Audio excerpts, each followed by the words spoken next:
นี่ก็เป็นการทำบุญงานบรรพชาลูกหลานโดยพี่น้องไตนะครับจะกลับมาใหม่ใส่เชื่อว่าใจปานนางใจปานแหล่นางสังคำเขาเรียกกันอย่างน้อง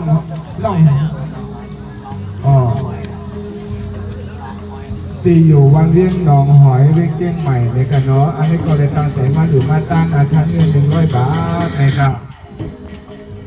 อันนี้ก็อนุโมทนาสาธุคุณจอมตะการเขาตัวก็จำได้ยี่มาถึงตะการมันเชื่อว่านางอ่องย่นอยู่เวียงไรคานางอ่องย่นเขาตั้งหอตั้งเงินอยู่วันเวียงไรคา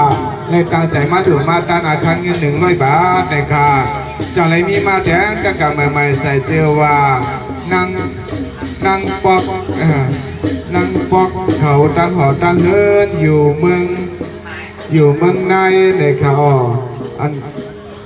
อันนี้ก็เลยตั้งใจมาดูมาจานอาคารเงิน100 บาทนะครับจากไรมีมาแทนตะการใหม่ใส่เชื่อว่านั่งเขียน